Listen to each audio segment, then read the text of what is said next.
ముందుగా మీ అందరికీ శ్రీరామనవమి శుభాకాంక్షలు. మన మీద ఆ దేవుడు ఆశీస్సులు ఎప్పుడూ ఉండాలని చెప్పి మనస్ఫూర్తిగా కోరుకుంటున్నాను.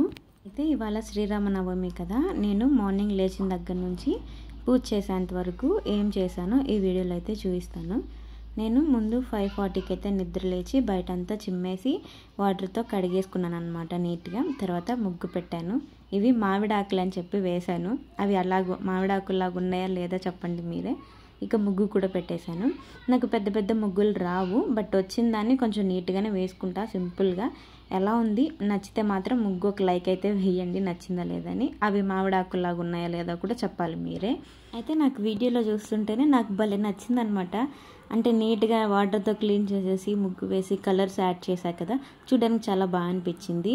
ఇంకా స్టవ్ కూడా క్లీన్ చేసేసుకున్నాను. తర్వాత కొన్ని అంట్లు ఉంటే అవి కూడా క్లీన్ చేసేసాను. నేనైతే రేపు ఏదైనా ఫెస్టివల్ ఉంది అంటే ముందు రోజు నైటే గ్యాస్ స్టవ్ అనేది క్లీన్ చేసుకుంటా, కానీ నిన్న మంగళవారం చేయకుండా మార్నింగ్ చేసుకున్నాను.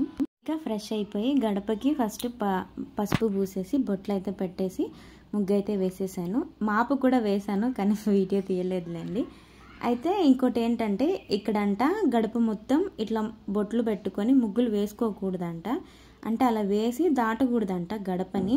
కానీ మన ఆంధ్ర సైడ్ ఏమో ఇలా మంచిగానే పూజించుకుంటారు కదా, గడప మొత్తం పసుపు పూసి బొట్లు పెట్టుకొని ఇలా ఫుల్గా మంచిగా పూజించుకుంటారు. కానీ ఇక్కడ ఇలా చెయ్యరంట. నేనైతే ఆంధ్రాలో ఎలా చేస్తానో అలానే చేశాను.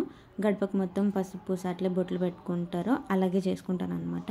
ఇక ప్రసాదం వచ్చేసి స్వీట్ పొంగల్ అయితే చేశాను బెల్లంతో. మెయిన్ ప్రసాదం వచ్చేసి పానకం ఇంకా వడపప్పు, అది కూడా ప్రిపేర్ చేసి ఇంకా నైవేద్యం అయితే దేవుడి దగ్గర పెట్టేశాను. ఆల్రెడీ మా హస్బెండ్ పూజ చేశారనమాట. ఇంకా నైవేద్యం ఒక్కటే మిగిలి ఉండింది పెట్టాల్సింది. నైవేద్యం పెట్టేసి ఇంకా మేము టెంకాయ అయితే కొట్టేసుకొని హారతి ఇచ్చేసి పూజ అయితే ఇక్కడికి కంప్లీట్ చేసుకున్నాము. చూసారు కదా, మాది చాలా చిన్న మందిరం అనమాట. సో అన్నీ అక్కడే పెట్టాలి. సో ఇరుగ్గా ఉంది. సో పర్లేదు, ఉన్నదాన్నే అడ్జస్ట్ చేసుకోవాలి కాబట్టి అడ్జస్ట్ చేసేసుకున్నాము. అయితే ఇలా చాలా సింపుల్గా మా శ్రీరామనవమి ఫెస్టివల్ అనేది కంప్లీట్ అయిపోయింది. మీరు ఎలా సెలబ్రేట్ చేసుకున్నారు అనేది కూడా ఖచ్చితంగా చెప్పండి. అలాగే రాముల వారి కళ్యాణానికి వెళ్ళొచ్చారా లేదా అనేది కూడా చెప్పండి. నేనైతే ఇయర్ మిస్ అయిపోయాను. అంతే. ఈ వీడియో నచ్చితే please like and subscribe. Thanks for watching. By by.